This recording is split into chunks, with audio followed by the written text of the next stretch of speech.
अखिलेश यादव पर ओपी राजभर का तीखा हमला। राजभर बोले जो अपने पिता का नहीं वो किसी और का क्या होगा। राजभर ने अखिलेश यादव पर साधा जमकर निशाना। आइए जानते हैं खबर को विस्तार से। आजमगढ़ में एक समीक्षा बैठक के दौरान उत्तर प्रदेश सरकार में पंचायती राज मंत्री और सुहेलदेव भारतीय समाज पार्टी के अध्यक्ष ओम प्रकाश राजभर ने समाजवादी पार्टी प्रमुख अखिलेश यादव पर जमकर निशाना साधा।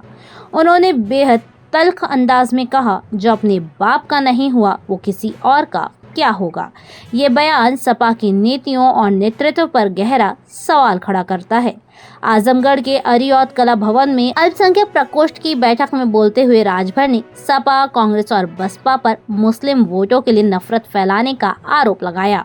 उन्होंने कहा कि इन पार्टियों की राजनीति सिर्फ बीजेपी को बदनाम करने तक सीमित है। उन्होंने सपा पर आरोप लगाया कि जब अखिलेश की सरकार थी तब 86 में से 56 एसडीएम यादव जाति से थे। ये आंकड़े बताते हैं उस वक्त कैसी जातिवादी राजनीति हो रही थी। राजभर ने साफ कर दिया कि उनकी पार्टी आगामी त्रिसत्रीय पंचायत चुनाव एनडीए के साथ नहीं लड़ेगी। उन्होंने कहा गठबंधन में हमारे कार्यकर्ताओं को पूरा मौका नहीं मिलेगा, इसलिए हम अपनी ताकत पर चुनाव लड़ेंगे।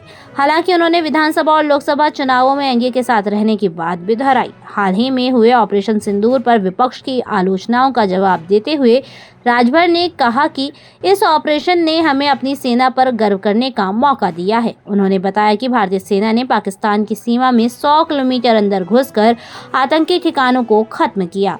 इसके परिणाम खुद पाकिस्तान दे रहा है। राहुल गांधी पर निशाना साधते हुए कहा वे भारत से राशन लेते हैं और विदेश जाकर देश के खिलाफ बोलते हैं। इतना ही नहीं, राजभर ने सपा, बसपा और कांग्रेस पर मुस्लिम समुदाय को सीएए और एनआरसी जैसे मुद्दों पर गुमराह करने का आरोप लगाया। उन्होंने कहा कि शाहीन बाग आंदोलन के बावजूद किसी की नागरिकता नहीं छीनी गई।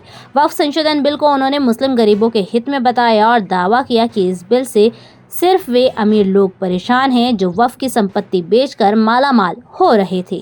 साथ ही बताया कि केंद्र सरकार की योजनाओं से पहली बार 51 मुस्लिम छात्र आईएएस बने हैं। ये बीजेपी की समावेशी नीतियों का परिणाम है। राजभर ने आजमगढ़ की सभी 10 विधानसभा सीटों पर मजबूती से चुनाव लड़ने का ऐलान किया और कार्यकर्ताओं से पंचायती चुनाव की तैयारियों में जुटने की अपील की। उन्होंने कहा कि सुबह सपा का लक्ष्य है अपने वोट बैंक को खुद मजबूत करना, न कि दूसरों के भरोसे रहना। धन्यवाद।